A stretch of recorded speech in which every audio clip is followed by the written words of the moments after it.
Welcome into the Sun Devil Source 2-minute drill. I'm Jacob Rudner alongside site publisher Chris Cartman. And Chris, we just attended Herm Edwards' weekly Monday press conference.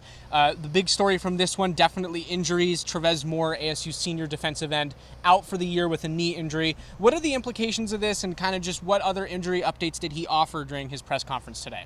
Yeah, it's a big hit for the Sun Devils, right? Travez Moore, as a senior transfer from LSU, off to a pretty good start this season, backing up Tyler Johnson at that right end position. Landed a little bit awkwardly late in the game and fell over. One of the BYU was pushed by a BYU player. I don't think that was where the injury happened. They don't have a lot of experience depth at that defensive end position, and then they moved Shannon Foreman from end to tackle. As you remember, at the outset of this season, there's some few candidates. I think we might see BJ Green, a guy who has moved between end and three technique, maybe move over and play some end.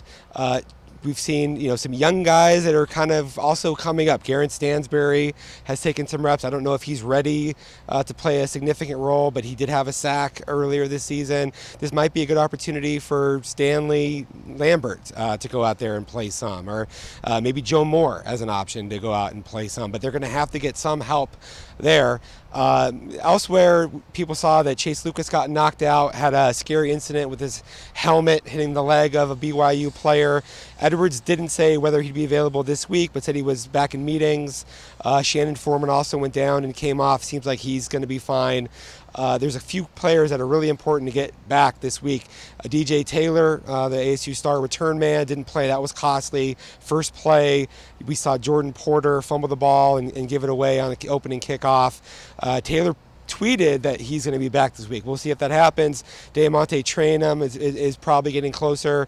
He's had the ankle. Tamarcus Davis has a right leg. We thought he might be able to play. He didn't. That proved to be an issue because Jordan Clark gave up the flea flicker touchdown to Gunnar Romney. So there's a lot going on there, and they are maybe moving in a direction that's positive with at least some players, but that more injury one to watch. And Chris, for the people who watched ASU's game at BYU, a 27-17 loss, a lot of errors throughout that game. 16 penalties, the most by the team since 2006. Many other miscues throughout the game. What did Edwards say about his reaction to that, what he did steps afterwards with players and coaches just in response to that performance? Very harsh, very critical. Called it an embarrassment for the second time in 3 weeks, essentially. Called it catastrophic, his words, in today's press conference. And the first question I asked him was about the operational issues on offense, just a plethora of problems that happened in that game related to the crowd noise, and then also some signaling things, getting the plays into Jaden Daniels on a wristband.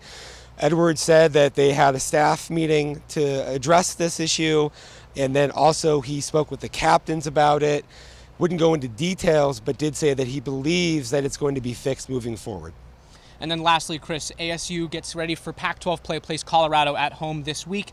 What did Edwards have to say just about ASU's preparation for their game against Colorado and just what they're looking forward to getting into Pac-12 play? Well, being at home is an advantage. You don't have to deal with some of those things that you're going up against on the road. Colorado really struggled, didn't score against Minnesota, but Edwards did compliment their defense quite a bit. We know that they have one of the best linebackers in the Pac-12, guy who had 18 tackles last game. They also have a press man secondary that has been pretty effective overall. Some lapses, but 2 weeks ago against Texas A&M, they really shut them down after knocking out the starting quarterback.